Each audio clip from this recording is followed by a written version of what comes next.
আল্লাহ রাব্বুল আলামিন সূরা বনী ইসরাঈলের 14 নম্বর আয়াতে বলেন, اقرأ كتابك كفى بنفسك اليوم عليك حسيبا।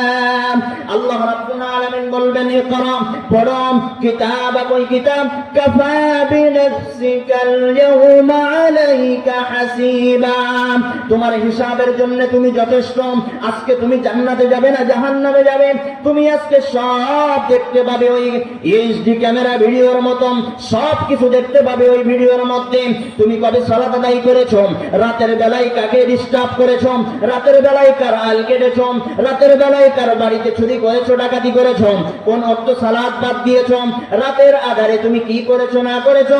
ইকরা কিতাবাকা কাফা বিনাফসিকাল ইয়াওমা আলাইকা হাসিবা, তোমার হিসাবের জন্য তুমি যথেষ্ট।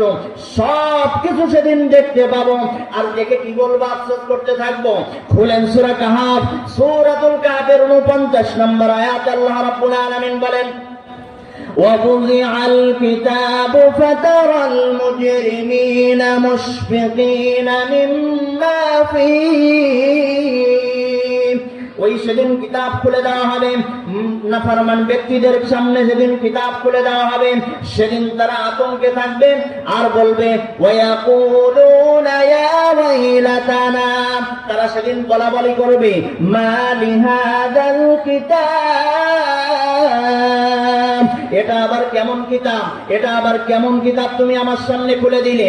লা ইউগাদিরু সাগীরাতান ওয়ালা কাবীরাতান ইল্লা আহসাহা, যে কিতাবের ভিতরে ছোট বড় সব কিছু লিপিবদ্ধ করা হয়েছে।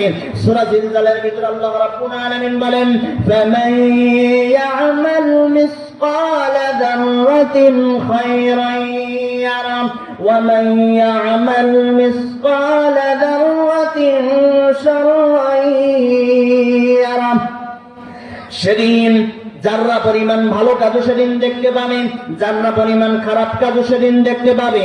আপনাকে যেভাবে ইচ্ছা, আপনি যেভাবে